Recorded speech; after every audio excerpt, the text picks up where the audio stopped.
One of the most death-dealing and frightening and pathetic dimensions of street existence is there's nothing meaningful and purposeful to do.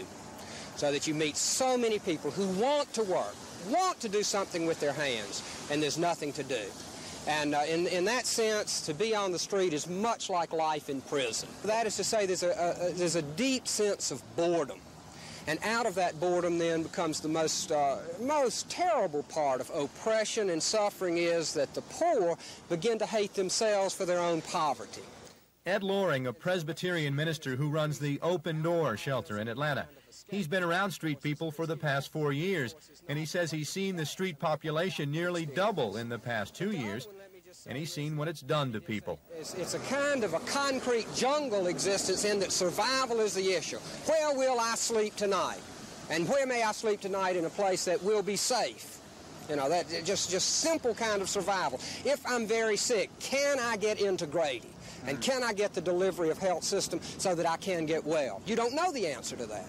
And so there's a sense of fear and uncertainty that characterizes existence so that you're always dealing with death. If you don't have a strong mind, it'll make you null and void mentally. You just lose it. And if you think about it, and you do have time to think about it, you don't have anything else to do but think. But if you think about it, where you are, what you're doing, what little you have, it will wear on your mind, and it'll make you null and void. For those people who believe there is work for the street people who really want it, Ed Loring has this message. The jobs are not there. The best way to verify that is to go at 6 o'clock in the morning to the 10 labor pools we have in this city, and you will meet 1,000 to 1,500, primarily men, primarily black, people hungry for work.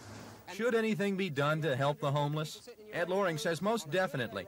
More churches should open their doors, and laws should be passed, creating primary housing and primary medical care for those who cannot afford to pay. And we have to admit that the middle class myth that there are jobs out there for unskilled people is simply a lie that we use to comfort ourselves in the face of deep human suffering.